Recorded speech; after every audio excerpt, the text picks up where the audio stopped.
अस्सलाम वालेकुम नाज़रीन, आपका अपना होस्ट सैयद पीर इरशाद अली शाह हाशमी आपके अपने चैनल अलाश में मौजूद।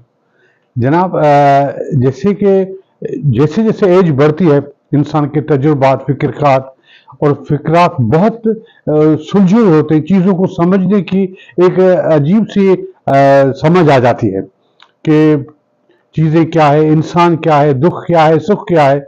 तो मैंने तो जहां भी देखा, जब भी देखा, इंसानों को दुखी देखा। क्योंकि दुख जो होता है इंसान को सबसे बड़ी गुर्बत जो होती है उस वजह से होता है, क्योंकि खुशियां मिलती है पैसों से। आजकल के जो दौर में रिश्ता भी पैसों से बनता भी है, बिगड़ता भी है, और खून के रिश्ते भी खूनी रिश्ते हो जाते हैं। ये सारी चीजें होती है गुर्बत की वजह से। मगर सच में अच्छा इंसान वो है जिसमें इंसानियत हो। इंसानियत की पहली जो सीढ़ी होती है वो होता है एहसास। तो आज का प्रोग्राम भी है एहसास। एहसास क्या होता है? एक दूसरे को समझना, एक दूसरे की फीलिंग्स को समझना। कोई आदमी क्या सोचता है, कोई आदमी कैसे उदास बैठा हुआ है, इसकी क्या हालात हैं, ये ऐसा उदास क्यों है।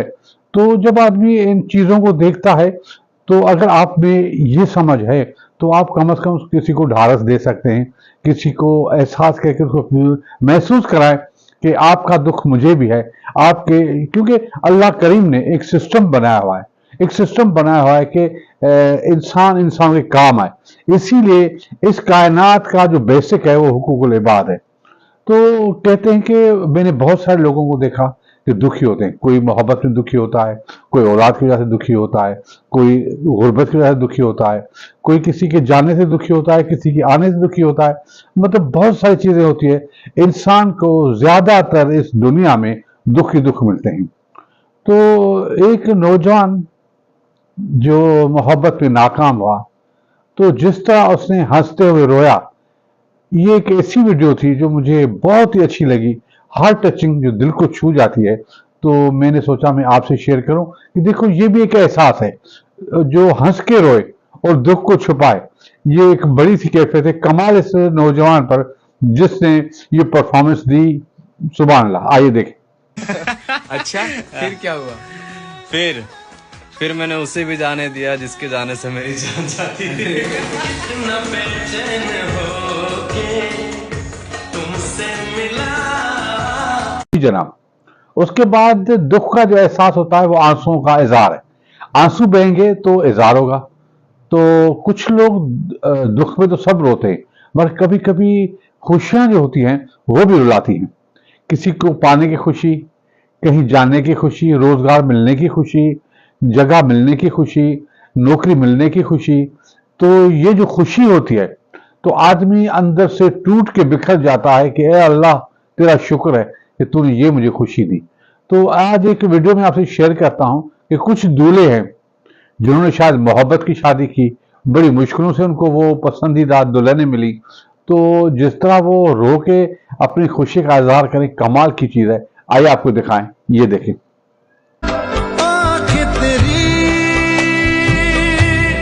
इतनी हंसी के इनका आशिक मैं बन गया हूँ,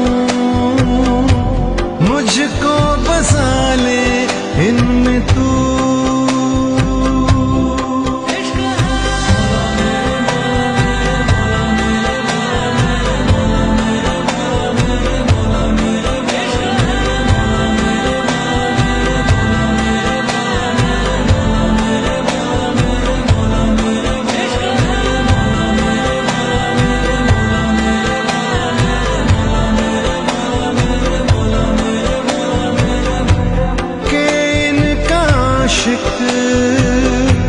मैं बन गया हूँ, मुझको बसा ले इनमें तू। जी जनाब, उसके बाद ये होता है कि गरीब मुल्क हमारा पाकिस्तान है, तो बहुत सारे लोग बाहर जाते हैं कि भाई अब पैसा कमाए। तो आप यकीन करेंगे जब से गोट लाइफ फिल्म आई है और कफीलों का किरदार जो अरब इमारात में आया है, उसके बाद लोग जो है वो परेशान हो गए हैं कि भाई अंधाधुन कैसे कूदें, ना जाए वहां। मगर जो जाते हैं वो बहुत ही परेशान होते हैं।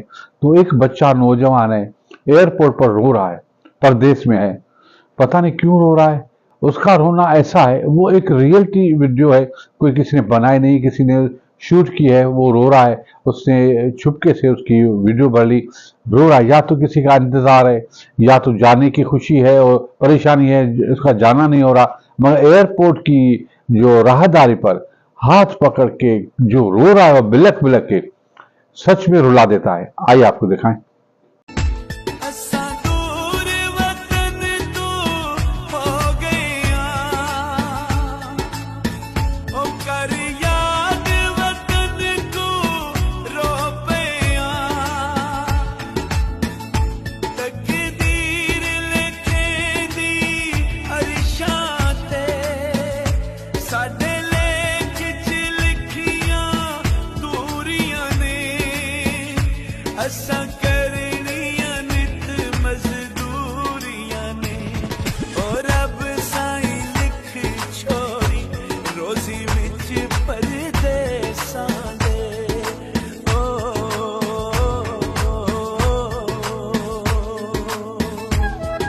जी जनाब। उसके बाद जो होता है कि जब आदमी अपनी ज़िंदगी अपने वालिदैन के ज़ेर साया गुजारते हैं, जब वालिदैन चले जाते हैं तो उनका एहसास होता है। कभी कभी मुझे भी ऐसा होता है, क्योंकि बहुत सारी चीज़ें मेरे बाबा से वापस आती, बहुत सारी चीज़ें मेरी वालदा से वापस है। कभी लाशौरी में बाबा, तो अरे बाबा तो है नहीं। तो ये एक एहसास होता है, क्योंकि मुझे याद है कि मेरे बाबा से मेरा अदब का रिश्ता था। मैंने कभी भी रिवायती बाबू की तरह ना कभी उसके गले लगाया, न उसके साथ बैठा, मैं उसके पाँव में बैठता था। तो मगर जब मुझे दुनिया बहुत ही परेशान करती थी, तो मैं जो है वो आकर उसके पाँव में बैठ जाता। वो समझ जाते थे, ज़ाहिर है मेरे वाले थे, बोलते थे बेटा क्या मसला है। तो मैं कहता हूँ बाबा ये मसला है। तो वो कहता तुम उनको अपना समझते क्यों हो। उसकी जो ढारस थी, वो जुमले, तो बड़ा तसल्ली देते थे कि हाँ बाबा बैठा है ना। तो जब वो नहीं है तो कभी कभार मैं उसको ढूंढता हूँ, जब बहुत ही टूट जाता हूँ, बिखर जाता हूँ, तो उसको ढूंढता हूँ। बाबा बाबा बाबा तो होते नहीं है। ऐसी कैफियत की एक वीडियो है जो वालिद के हवाले से मैं चाहता हूँ मैं आपसे शेयर करूँ। ये देखें। अरे पापा, बिजली के बिल का पैसा नहीं दिया आप? पापा, हाँ बेटा। कॉलेज फीस के लिए मुझे पैसे चाहिए थे, दे दीजिए। हाँ बेटा, तुम्हारे बोलने से पहले तुम्हारे पर्स में पैसा डाल दिया। थैंक यू पापा। पल रुका ख्वाबों का कारवां और फिर चल दिए तुम कहाँ हम कहाँ। मम्मी एक रोटी देना।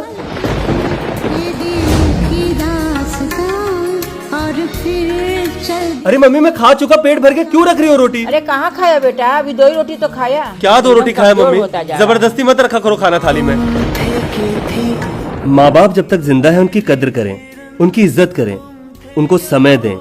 उनके ना रहने के बाद पछताने के अलावा और कुछ नहीं मिलेगा। जी जनाब। तो हमारी तो उम्र गुजर गई, मगर फिर भी बुढ़ापे में भी ये होता है कि किसी को चाहने की इस्तिहा होती है। तो कभी दोस्तों को याद करता है आदमी, किसी पुरानी मोहब्बतों को याद करता है। टूट जाते हैं तो कहते हैं कि आओ यार चाय तो पिए, दुख सुख बांटते हैं। दुख सुख का जो रिश्ता होता है वो सच्चे दोस्तों से होता है। तो एक बेस्ट पोइट्री है दुख सुख की, मैं चाहता हूं मैं आपसे भी शेयर करूं, और ये चाय की सबसे अच्छी पोइट्री है। ये देखें। ऐसा करते हैं एक मुलाकात रख लेते, चाय की प्यालियां कुछ सौगात रख लेते। मैं भी उदास हूं, तुम भी गुमसुम हो जाना, महफिल मुशायरा इस रात रख लेते। जिंदगी ने हम दोनों को बहुत गम दिए, तुम रखो खुशियां, हम तजुर्बात रख लेते हैं। जी जनाब। उसके बाद मसला होता है कि ये दुख जो होते हैं नासूर की तरह, दीमक की तरह लोगों को चिमट जाते हैं। सुबह नींद से उठते ही लोग परेशान हो जाते हैं। उसकी मेन रीजन जो है वो है गुर्बत। आदमी जब गरीब होता है तो सुबह उठकर कुछ चाय की जरूरत है, पैसे नहीं होते, चाय कैसे पिएंगे? जब बच्चे स्कूल जाते हैं तो उनके पैसे नहीं होते, उनके खाने के पैसे नहीं होते, वो बच्चों को भूखे पेट स्कूल भेजता है तो स्कूल फीस नहीं होती, यूनिफॉर्म, फिर घर का खाना, जब आएंगे तो क्या खाएंगे? फिर दर बदर की ठोकरें, किसी से जाओ मांगो, न देंगे, तो ये सारी चीजें गुर्बत में आती है। अब हमारे मुल्क में इतनी गुर्बत क्यों है? तो अगर कोई गरीब है तो वो भी गरीब, और किसका बाप गरीब, किसका दादा गरीब, तो नस्ल दर नस्ल गुर्बत चली आ रही है। तो इसकी वजह क्या है? तो एक बेहतरीन लेडी है, स्कॉलर है, उन्होंने एक जबरदस्त सा लेक्चर दिया, मुझे बड़ा अच्छा लगा। मैं चाहता हूं मैं आपसे शेयर करूं कि गुर्बत नस्ल दर नस्ल कैसे चली आ रही है। ये देखें, हमारे पाकिस्तान में क्या होता है, मैं गरीब, मेरा बाप गरीब, मेरा दादा गरीब, मेरा बच्चा गरीब, मेरा पोता भी, जनरेशन नस्ल दर नस्ल गुर्बत चलती रहती। और इसकी लाइफस्टाइल बन जाता है। और वर्ल्ड बैंक की एक रिपोर्ट थी, वर्ल्ड बैंक की एक रिपोर्ट थी जिसमें उन्होंने कहा कि ऐसा होता क्यों है, और ऐसा होता इसलिए है, जो नस्ल दर नस्ल गुर्बत है वो इसलिए होती है क्योंकि आप जब बच्चा छोटा होता है उसको एडिक्वेट न्यूट्रिशन नहीं मिलता, तो वो स्टंटेड ग्रोथ होती है, उसकी दिमाग ही नहीं बढ़ता, बड़ा ही नहीं होता, छोटा दिमाग रहता है। उस बच्चे को एडिक्वेट एजुकेशन नहीं मिलती। वो बच्चा जब अडल्ट बनता है तो वो ऐसे बंदे से compete ही नहीं कर सकता जो कि उस साइकिल ऑफ डिसएडवांटेज से ना गुजरा। आपका मतलब है कि वो फिजिकली अडल्ट हो जाता है लेकिन वैसे वो बच्चा ही रहता है। हाँ, बच्चा, उसका दिमाग उतना ग्रो ही नहीं करता, अगर वो एक्सेप्टेंस ही नहीं होती। एग्जैक्टली, दिमाग ग्रो हो भी जाए, बड़ा ही है, मगर वो compete नहीं कर सकता ऐसे बंदे से जिसके पास वो स्टंटेड ग्रोथ से नहीं गुजरना पड़ा। आपने देखा होगा कि हमारे जो बहुत गरीब लोकेलिटीज हैं वहाँ पे लोगों के छोटे कद हैं, वहाँ पे हम कहते हैं कि यार इतना बेवकूफ़ क्यों? वो इसलिए क्योंकि उन बेचारे जब वो बच्चे थे उनको प्रॉपर न्यूट्रिशन ही नहीं मिला, उनका दिमाग उस तरह से नहीं बन सका। तो ये तो बहुत ज्यादती है। This is like basic human need. जी जनाब, देखा आपने। उसके बाद बहुत सारी बातें अभी मैं ज़्यादा नहीं लंबा करता इस प्रोग्राम को, इसी पर प्रोग्राम ख़त्म करता हूँ। फिर नया प्रोग्राम लेके आऊँगा, एहसासों पर, जज्बों पर, कुछ मुनाफिकों पर। अब ये कि अब तो बहुत जिद्दत आ गई है, मुनाफिकों की बातें करना भी अजीब लगता है। अक्सर सोशल मीडिया पर कुछ सहाफ़ी लिखते हैं कि भाई वो देखो मुनाफिक ये हुआ, जहर नांग फलाना फलाना। अब ये चीज़ें एक बेमाना सी हो गई हैं। ये ताने मारना सोशल मीडिया पे औरतों की तरह, ये है वो है, किससे कुछ फायदा नहीं होता। आदमी को बुर्दबार होना चाहिए, दुख समेट लेना चाहिए, अपने जिस्म में इतनी ताकत समेट लो कि दुनिया के जितने भी दुख मिले समेट लो, पीछे मोड़ दो उसको और फिक्र न करो। तुम्हारा चेहरा खुशी का आईनादार हो, तो हम जब आगे जाओ तो लगे ये तो खुश है, इसको परवाह नहीं। यही सबसे दुश्मन का वार है। तो इसी पर प्रोग्राम खत्म करते हैं, कल फिर मिलेंगे, तब तक इजाजत। खुदा हाफिज। पाकिस्तान जिंदाबाद।